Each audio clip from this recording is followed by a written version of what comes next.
The weight of steel. The steel was cold against Heinrich Vollmer's calloused fingers as he held the prototype in the dim light of his workshop. Outside, the winter of 1938 pressed against the windows of the Erfurt factory, while inside, the quiet hum of machinery masked the sound of his breathing. This was the moment. 23 prototypes had failed.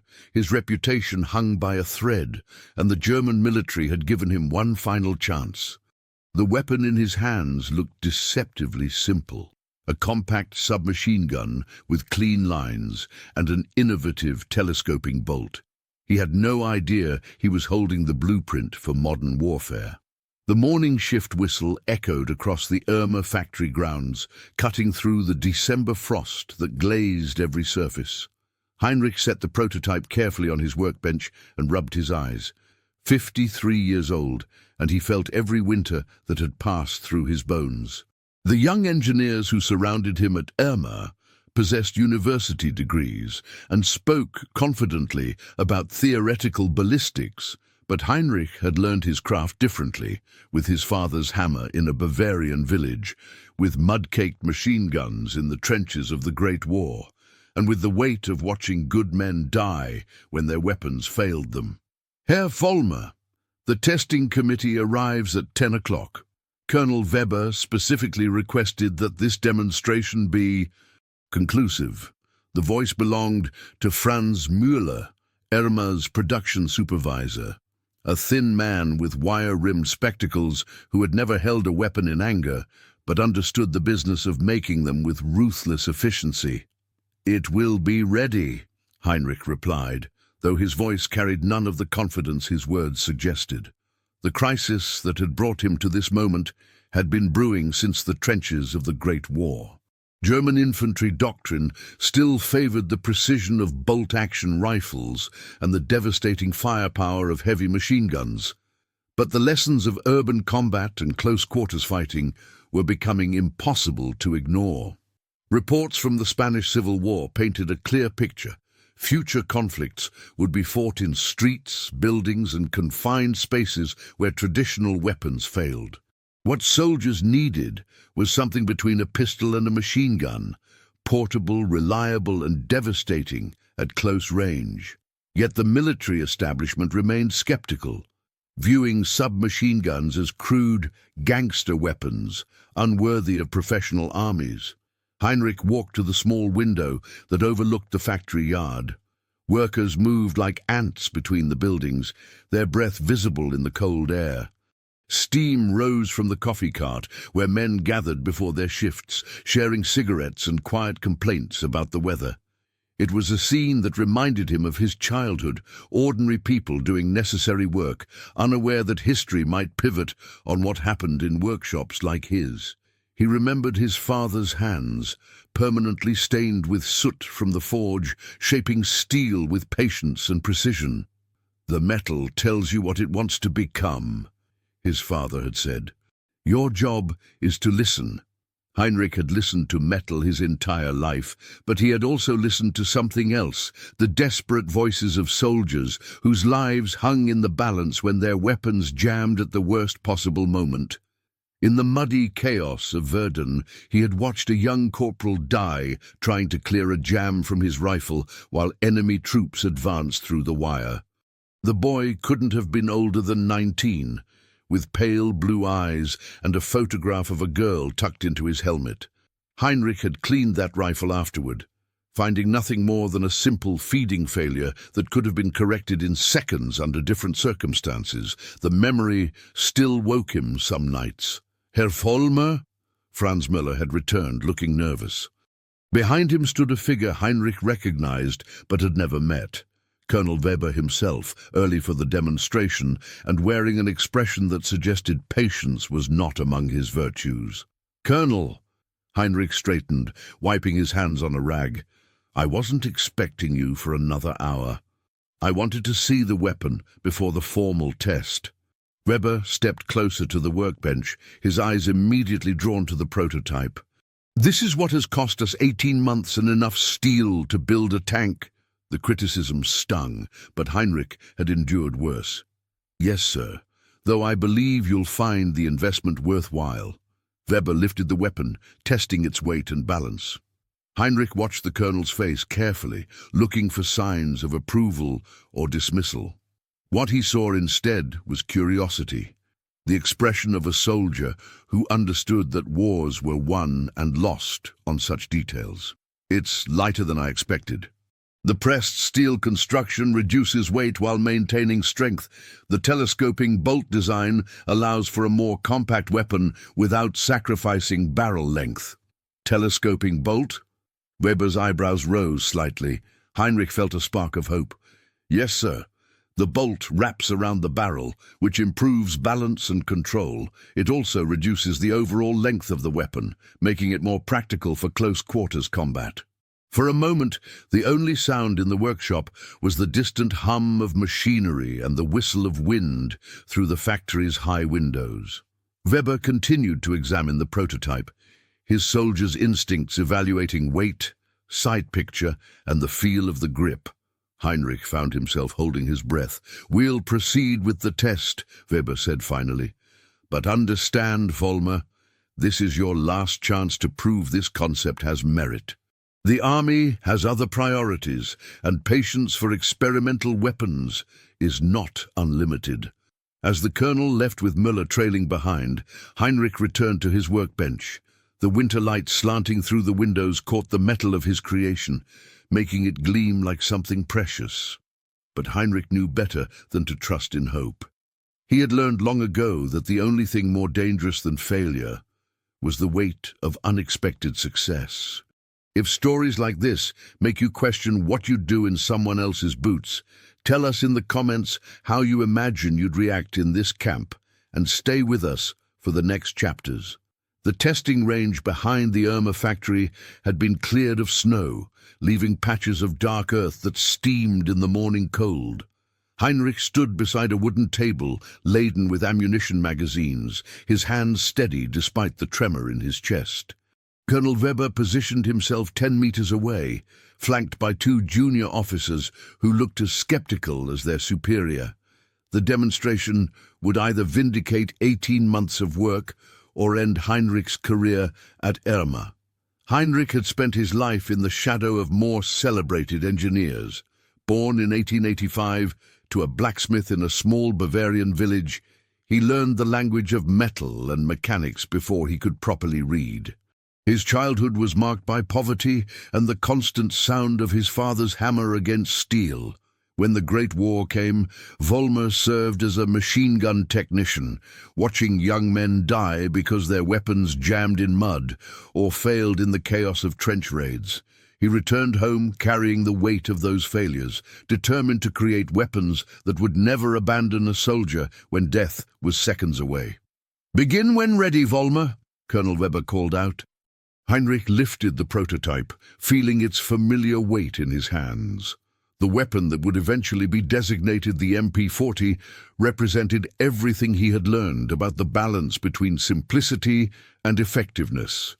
He had eliminated every unnecessary component, every potential failure point that might doom a soldier in combat. The first burst was perfect. A controlled, measured sequence of shots that struck the target with precision impossible from earlier submachine gun designs. The second burst confirmed what the first had suggested. This was no crude gangster weapon. This was a tool worthy of professional soldiers. Weber stepped closer, his expression unreadable. "Again, rapid fire." Heinrich complied, sending 3 more bursts downrange. The weapon functioned flawlessly, its innovative feeding mechanism ensuring smooth operation even as the barrel began to warm. When the demonstration ended, the silence on the range carried a weight that everyone present understood. "Impressive," Weber admitted, "but can it be manufactured at scale?" This was the question Heinrich had hoped for. It meant the colonel was thinking beyond the prototype to actual deployment. "Yes, sir.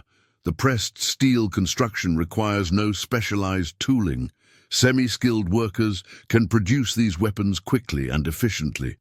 Working at the Irma factory, Vollmer was often dismissed by his colleagues as a mere technician, brilliant with machines but lacking the theoretical knowledge of university-trained engineers.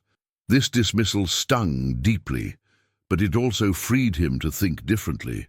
While others designed from doctrine, Vollmer designed from experience. He understood that the perfect weapon wasn't the most sophisticated one. It was the one that worked when everything else failed. That evening, Heinrich returned to his small apartment above the bakery in Erfurt's old quarter. The familiar smell of bread rising greeted him as he climbed the narrow stairs, carrying with it memories of his mother's kitchen and Sunday mornings before the world changed.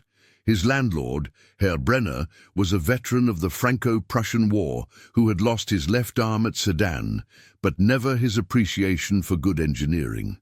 "How did it go today?" Brenner asked, as Heinrich passed through the bakery. "Better than expected. That's the most dangerous outcome of all." Heinrich paused at the foot of the stairs. "What do you mean?" "Success brings obligations, my friend. Failure, at least, leaves you with your conscience intact." The old baker's words followed Heinrich to his room, where he sat by the window overlooking the cobblestone street. Below, couples walked arm in arm toward the restaurants and beer halls that lined the Anger Erfurt Central Square. They seemed untouched by the tensions that filled military circles, unaware that their country was preparing for something that would change everything. Heinrich opened a letter that had arrived that morning from his nephew Peter, a young man of 23 who had recently completed his military service. The letter was full of enthusiasm for the new Germany, for the promise of restored pride and prosperity. Peter wrote about parades and rallies, about the speeches that promised to make their nation great again. The young man's words carried a faith that Heinrich envied but could not share. The breakthrough had come during a sleepless night in 1937. Vollmer had been struggling with the fundamental problem of submachine gun design, how to control the rate of fire without adding complexity that could fail in combat. Traditional designs used complicated mechanisms that were prone to jamming. As he stared at a simple bolt mechanism on his workbench, inspiration struck. What if the bolt itself could be redesigned to solve the problem? His solution was elegant in its simplicity. A telescoping bolt that wrapped around the barrel, making the weapon more compact while improving balance and control.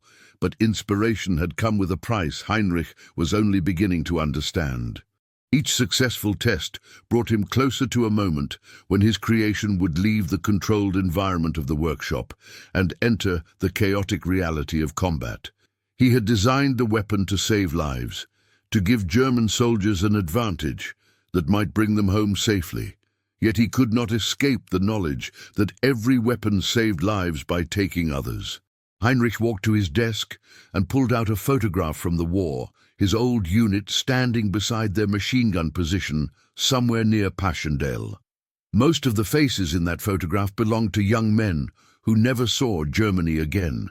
They had died with good weapons that failed them at crucial moments, with tactics that proved inadequate against modern realities, with faith in leaders who sent them into situations no amount of courage could overcome. The first tests had been disasters. The prototype overheated, jammed constantly, and occasionally fired when it wasn't supposed to. His superiors at Irma grew impatient, and whispers began that Vollmer was wasting time and resources on an impossible design. But he persisted, working 18-hour days, sleeping in his workshop, and slowly refining each component. The breakthrough came when he realized the feeding mechanism needed to be completely reimagined. Traditional magazine designs caused misfires. His new approach ensured smooth, reliable feeding under the worst conditions.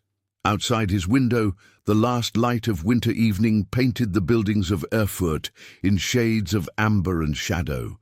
Somewhere in those buildings lived families who would be touched by whatever emerged from his workshop. The baker downstairs, whose son had just turned 18, the widow across the street, whose husband died at the Somme. The young couple who passed beneath his window each evening, planning a future that might depend on weapons like the one Heinrich had just proven could work. Success brings obligations. The baker's words echoed in Heinrich's mind as darkness settled over the old city. Tomorrow would bring new tests, refinements, and eventually production orders. The simple weapon lying on his workbench would multiply into thousands, then tens of thousands, each one carrying a piece of Heinrich Vollmer's soul into an uncertain future. Spring arrived early in Erfurt that year, and with it came orders that transformed Heinrich's prototype from an experimental curiosity into an urgent military priority. The MP40, as it had been officially designated, moved into production with a speed that both impressed and unsettled its creator. By May 1939, the first production models were rolling off assembly lines, operated by workers who had learned to build Heinrich's creation without understanding what it might mean for the world. Heinrich found himself promoted to chief designer of small arms development, a position that came with a larger office, a substantial salary increase, and responsibilities that kept him awake at night. The weapon he had conceived to save German soldiers' lives was now being manufactured at a rate of 300 units per week, with plans to triple that number before winter. The letters from his nephew Peter had grown more frequent and more fervent.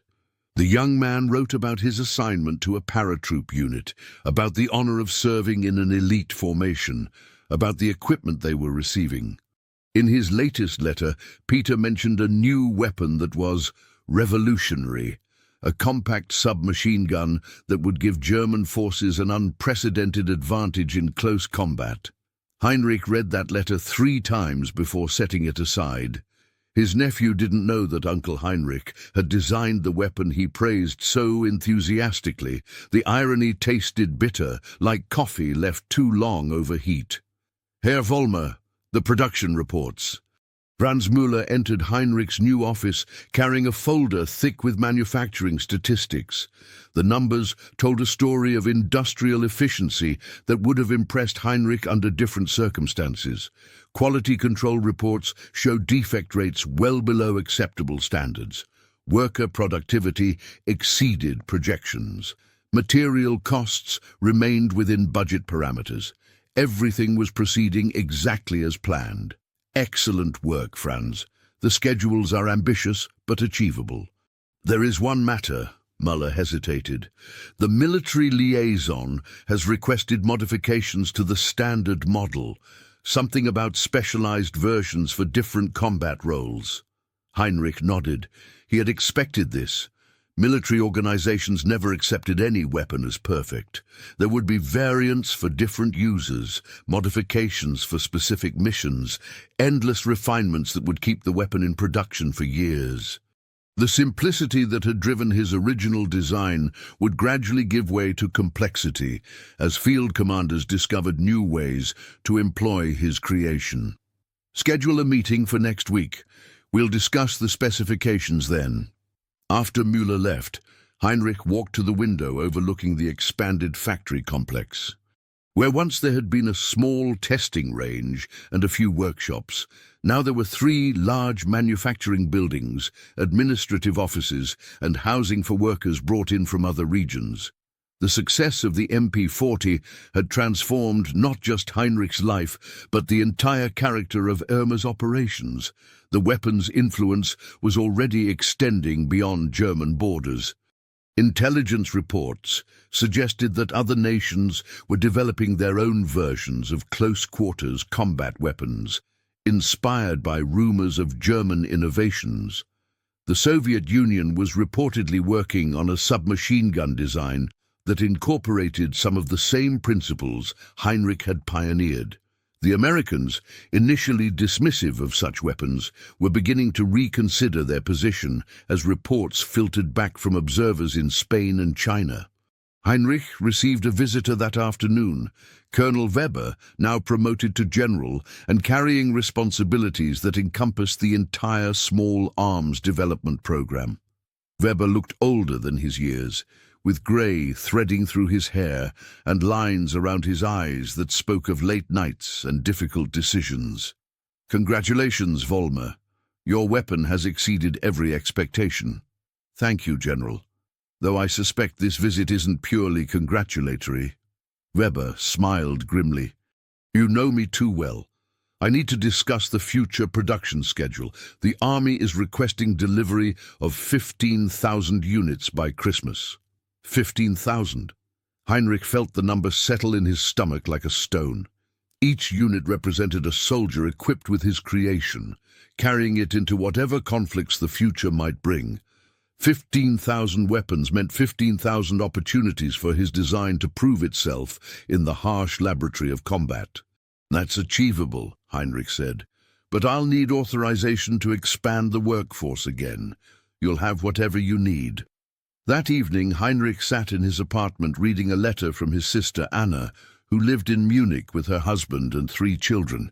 Anna wrote about ordinary concerns: her eldest son's progress in school, her husband's promotion at the railway office, the cost of food in the markets. Her letters carried the texture of normal life, untainted by the industrial urgency that now dominated Heinrich's existence.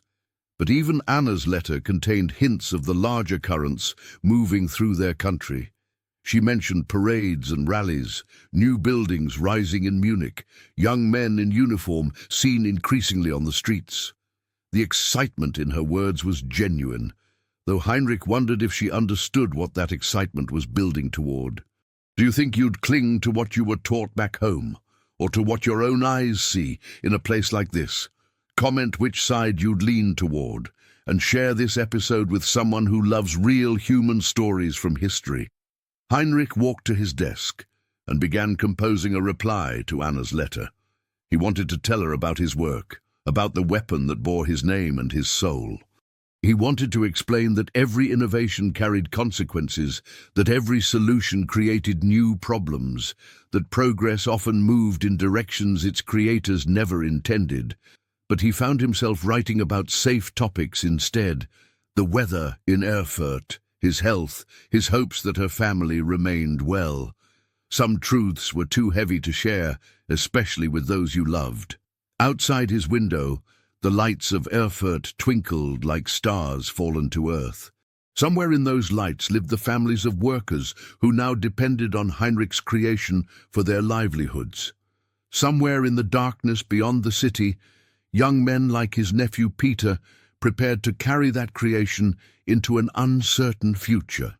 And somewhere in workshops and laboratories across the world, other engineers worked to counter what Heinrich had built, ensuring that innovation would beget counter-innovation in an endless cycle. The MP40 had emerged from Heinrich's workshop as a solution to specific military problems. But solutions in war had a way of becoming problems themselves, requiring new solutions that created new problems in return. Heinrich was beginning to understand that he had not simply designed a weapon, he had designed a link in an infinite chain of action and reaction, attack and defense, innovation and obsolescence. The weight of that knowledge was harder to carry than the steel itself. The invasion of Poland began on September 1st, 1939, and with it came the first combat reports featuring Heinrich's creation. The MP40 performed exactly as designed. Paratroopers and assault troops carried it into close-quarters combat with devastating effectiveness. The weapon's reliability under field conditions exceeded even Heinrich's optimistic projections, functioning flawlessly in the mud, dust and chaos of modern warfare. But reading those reports in his office at Erma, Heinrich found no satisfaction in vindication. Each after-action summary was clinical in its language, reducing human drama to statistical abstractions. Enemy resistance eliminated efficiently. Urban clearing operations conducted with minimal casualties. Weapon system performed within specifications under adverse conditions. The bureaucratic prose could not entirely mask what Heinrich understood these reports to mean. His creation was working exactly as intended, and young men were dying because of that success.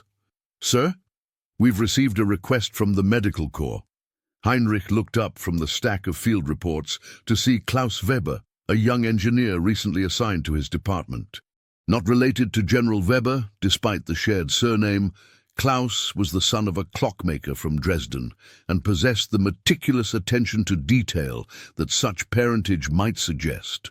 What kind of request? They want specifications for a modified version, something with a larger magazine capacity for medical evacuation teams.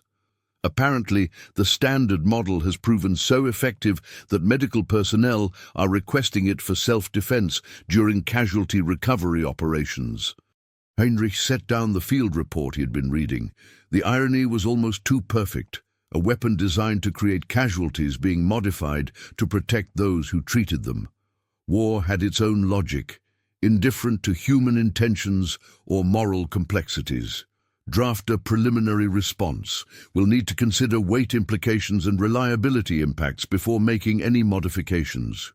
Over the following weeks, Heinrich received visits from military officials, engineers from other manufacturers, and foreign observers whose presence suggested that the MP40's reputation was spreading beyond German borders.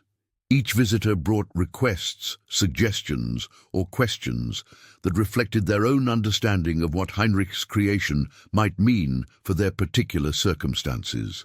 A British attaché, speaking in careful German, inquired about production techniques. A Soviet engineer asked pointed questions about the telescoping bolt design. An American colonel seemed most interested in manufacturing costs and production timelines. Heinrich answered their questions with professional courtesy, while understanding that each conversation was a small act of intelligence gathering that might shape future conflicts. The most difficult visitor was his nephew Peter, who arrived at the factory in October, wearing the grey uniform of a paratrooper and the confident bearing of a young man who had seen combat and survived. Peter had grown thinner since Heinrich last saw him, with new lines around his eyes and a way of holding himself that suggested constant alertness. "Uncle Heinrich, I had no idea your work was so important to the war effort." They walked through the factory together, Peter marveling at the efficiency of the production lines and the skill of the workers who assembled Heinrich's design with practiced precision. Heinrich watched his nephew's face, seeing pride and excitement that made his chest tighten with unnamed dread. "Your weapon saved my life in Poland," Peter said quietly. "There was a situation in Warsaw. We were clearing a building, and the defenders had positioned themselves well. Without the MP40, we would have taken heavy casualties." Heinrich nodded, though he found no words adequate to respond. His nephew was alive because Heinrich's creation had worked as designed. Other young men, Polish boys not much different from Peter, were dead for the same reason. The mathematics of war reduced moral complexity to simple arithmetic, and Heinrich was beginning to understand why soldiers so often returned from combat carrying silences they could never explain. "I wanted to thank you personally," Peter continued, "and to tell you that the men speak of this weapon with real respect. It's reliable, effective, and it brings them home safely. That matters, Uncle, more than you might realize." That evening, Heinrich sat in his apartment writing letters he would never send, to the mothers of Polish soldiers killed by his weapon, to the families of German boys who had survived because of it, to the engineers in other countries who were now developing weapons to counter his creation. He wrote until his hand cramped and his eyes burned, then burned the letters in the small fireplace that heated his room. Some conversations could only be held with silence. The next morning brought news that changed everything, though Heinrich wouldn't understand the implications for months. Intelligence reports suggested that Soviet forces were now equipped with their own submachine gun design, the PP-SH-41, featuring innovations clearly inspired by Heinrich's work.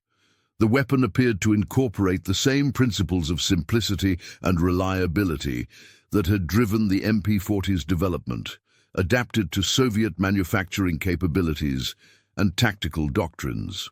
Heinrich studied the intelligence photographs with professional interest and growing unease.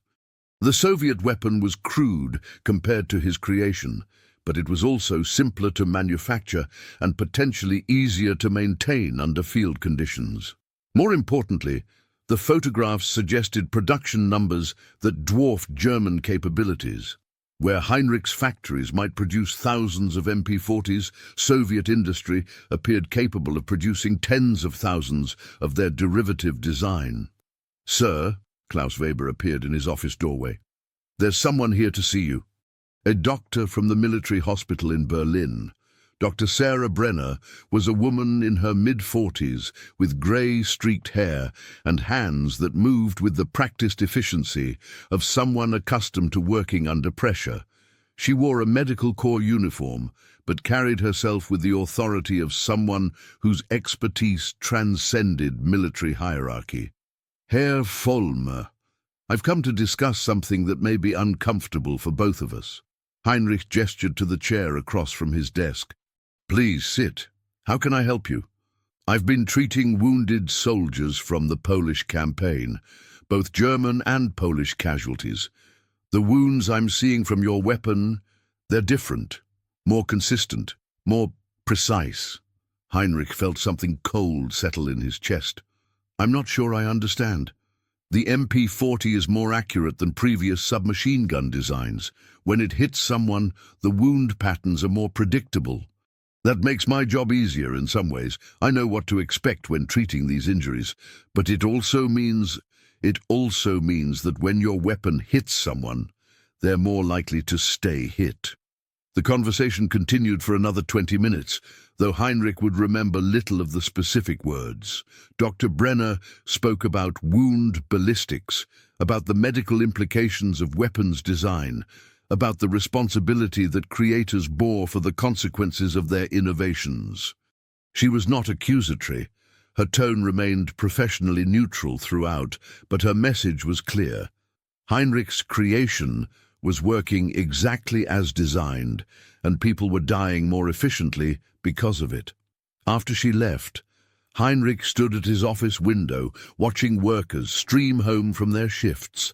The weapon that had begun as a solution to specific military problems was now reshaping conflicts in ways he had never anticipated. His creation was spawning imitators, inspiring counter-innovations, and changing the fundamental character of close-quarters combat. Each success bred new complications. Each solution generated new problems. In the distance, Heinrich could hear the sound of machinery from the production lines, the rhythmic pulse of his creation being born again and again in steel and springs and pressed metal. The sound would continue through the night, feeding a hunger that seemed to grow with each meal. The letter arrived on a grey morning in November 1941, carried by a courier whose military bearing suggested its contents were not routine correspondence. Heinrich broke the wax seal with hands that had grown steady through practice with difficult news, though nothing had prepared him for what he found inside. His nephew Peter was dead, killed in the fighting around Crete, the official notification explained, died heroically in service to the fatherland. Would be remembered with honor by his comrades and commanders. The language was formal, bureaucratic, designed to transform individual tragedy into collective purpose. But Heinrich read between the clinical phrases, understanding that his nephew, barely 25 years old, full of enthusiasm for the future, had been reduced to a name on a casualty list and a knock on his sister's door in Munich. Heinrich set the letter aside and walked to the small safe hidden behind a filing cabinet in his office. Inside, among production documents and design specifications, lay a collection of items he had never shown to his colleagues at Irma. Field reports that went beyond the sanitized summaries distributed to management.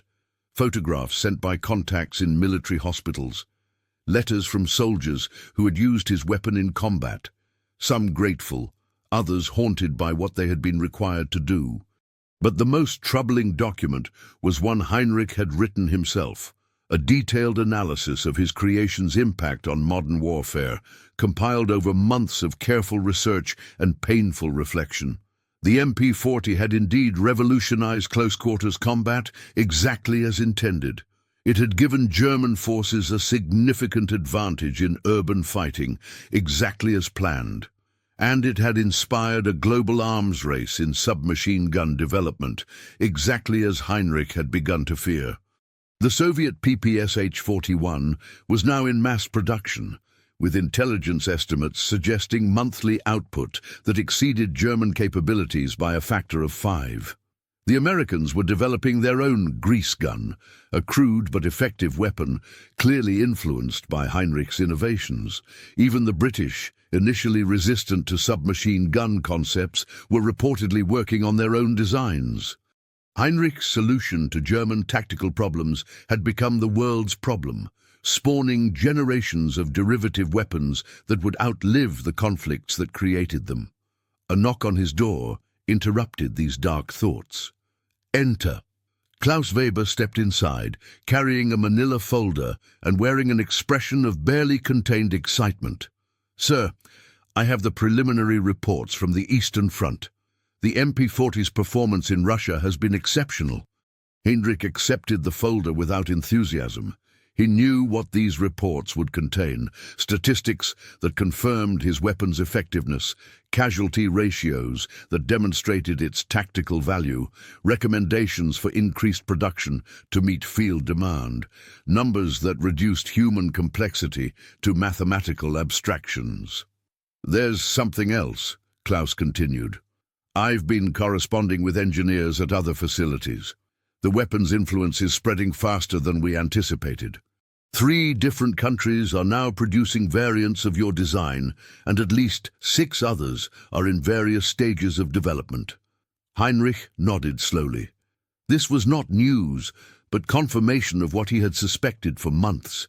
His creation was no longer simply a German weapon. It had become a template for similar innovations worldwide. The principles embedded in that first successful prototype were proliferating across borders and ideological boundaries, adapted to different manufacturing capabilities and tactical doctrines, but fundamentally unchanged in their essential nature. "Klaus, I want you to prepare a comprehensive assessment of long-term implications, not just immediate tactical considerations, but strategic and other consequences." The young engineer looked puzzled. "Other consequences, sir? What happens when everyone has weapons like this? When the advantage we've created becomes commonplace? When conflicts escalate because all sides possess more effective tools for killing?" Klaus shifted uncomfortably. These were not questions typically considered in engineering departments, where success was measured in performance specifications and production efficiency rather than moral complexity or strategic wisdom. I'll see what I can develop, sir."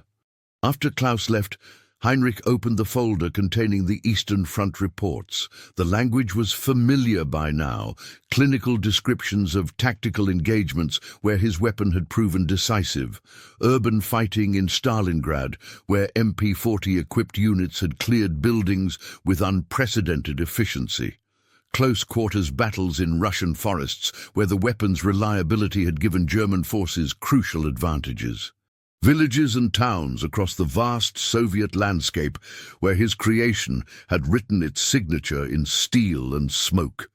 But Heinrich read between the lines, understanding that these reports described only half the story. For every German soldier who had survived because of the MP40's effectiveness, Soviet soldiers had died for the same reason. For every tactical success celebrated in these pages, families somewhere were receiving their own formal notifications, their own bureaucratic transformations of personal tragedy into collective sacrifice. Heinrich walked to his window overlooking the expanded Irma complex. Production had increased again to meet field demand. The factories now operated 3 shifts per day, employing over 2,000 workers who depended on his creation for their livelihoods. The economic success of the MP40 had transformed the entire region around Erfurt, bringing prosperity to communities that had struggled through the Depression years of the early 1930s. But prosperity built on weapons manufacturing carried its own weight. Heinrich understood that every job created, every family supported, every community revitalized by his success was now invested in the continuation of conflicts that demanded endless supplies of his creation. Peace would threaten not just military effectiveness, but economic stability for thousands of people whose lives had become intertwined with what he had built. The central revelation Heinrich faced that grey November morning was not about his weapon's technical success that had been evident for months. It was about the nature of innovation itself, about how solutions in one context became problems in others, about how human ingenuity could amplify both creativity and destruction with equal efficiency. He had set out to design a tool that would save German soldiers' lives, and he had succeeded. But success in war meant failure for someone else, and Heinrich's innovation was now touching lives across continents in ways he had never intended or anticipated. Heinrich opened his desk drawer and withdrew a photograph from Peter's last visit, the young man standing proudly beside one of the production lines, holding an MP40 with obvious admiration. Peter had died carrying a weapon his uncle designed, fighting in a war that his uncle's creation had helped to escalate. The circular nature of that tragedy felt like a weight that would never lift. Outside his window, the first snow of winter began to fall, dusting the factory complex in pristine white that would be grey with industrial soot before morning. Heinrich watched the snowflakes swirl past his office window and understood that his creation had become something beyond his control or intention, a force that would continue reshaping conflicts long after he was gone, carried forward by momentum that no single person could stop or redirect. The weight of innovation was heavier than the steel itself. The war ended in May 1945, but for Heinrich Vollmer, peace brought no relief from the weight he had carried since that winter morning in 1941. Germany lay in ruins, her cities reduced to rubble, and her people scattered like leaves before an endless wind. The Irma factory had been captured by American forces in April, its production lines silent for the first time in 6 years. Heinrich found himself in Allied custody, not as a war criminal, but as a person of interest, an engineer whose innovations had shaped the conflict in ways that military historians were only beginning to understand. The interrogation room in the American compound was sparse but not unkind. A wooden table, 2 chairs, a single window that looked out on what remained of Erfurt's medieval quarter. Heinrich sat across from Major William Harrison, a soft-spoken engineer from Detroit, whose questions revealed a deep understanding of both weapons design and the moral complexities that surrounded it. "Tell me about the MP40's influence on Soviet weapons development," the major said, consulting notes written in careful longhand. Heinrich had answered this question dozens of times in the weeks since his capture, but he found himself thinking about it differently now. They took the fundamental principles and adapted them to their manufacturing capabilities. The PPSH-41 was cruder than our design, but simpler to produce in large quantities. And the American M3? Similar adaptation. Your people understood that effectiveness mattered more than elegance in combat weapons. Major Harrison nodded. "What we're trying to understand, Mr. Vollmer, is the broader impact of your innovation. The MP40 seems to have triggered a global transformation in small arms development." Heinrich had been dreading and hoping for this conversation in equal measure. After years of carrying these insights alone, he found unexpected relief in speaking them aloud to someone who might understand their implications. "The weapon I designed solved specific tactical problems for German forces. But in solving those problems, it created new ones for everyone else. They were forced to develop counter-innovations, which in turn required us to develop counter-innovations. The cycle becomes perpetual." "You sound troubled by that." Heinrich looked out the window at the broken city beyond. Somewhere in those ruins lived families whose lives had been shaped by what he had created. children who had grown up with the sound of his weapon echoing through their streets, mothers who had lost sons to conflicts where his innovation had tipped tactical balances, fathers who had returned from war carrying memories of what efficient weapons could do to human bodies. I designed the MP40 to save German soldiers' lives. It succeeded in that goal, Major, but success in war means failure for others. Every life my weapon saved came at the cost of lives it took. Every tactical advantage it provided was purchased with human blood. I understand that now in ways I didn't when I was drawing blueprints in my workshop. The Major set down his pen and studied Heinrich's face. What will you do with that understanding? I don't know. I'm 59 years old, Major Harrison. Too old to start over, too tired to pretend that what I've learned doesn't matter. The knowledge changes you. Once you understand the true weight of innovation, once you see how solutions become problems and problems become solutions in an endless cycle, you can't return to the innocence of pure engineering. Their conversation was interrupted by a knock on the door. A young lieutenant entered carrying a manila folder that he placed carefully on the table between them. "Sir, the intelligence assessment you requested." Major Harrison opened the folder and read silently for several minutes. Heinrich waited, watching emotions play across the American's face. Surprise, concern, and something that might have been recognition. "Mr. Vollmer, according to our intelligence analysts, weapons based on your design principles are now in production or development in at least 15 countries.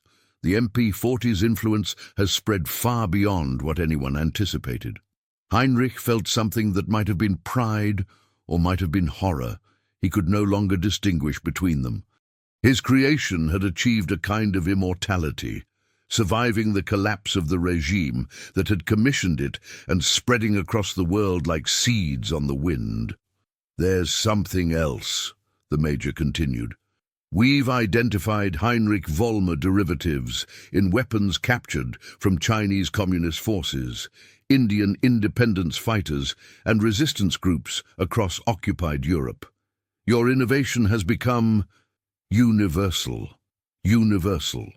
The word settled in Heinrich's chest like a stone. What had begun as a solution to specific German tactical problems was now shaping conflicts on every continent, carried forward by momentum that transcended politics, ideology, or national boundaries. The principles he had embedded in that first successful prototype had taken on a life of their own, reproducing and adapting across cultures and conflicts with the persistence of natural law. Heinrich was released from Allied custody in August 1945, classified as a cooperative witness, whose technical knowledge had proved valuable for understanding the weapon systems that would define post-war conflicts. He returned to a small apartment in what remained of Erfurt's old quarter, taking work as a mechanic in a bicycle repair shop owned by his former landlord's widow. The shop was quiet, peaceful in ways that Heinrich had almost forgotten were possible.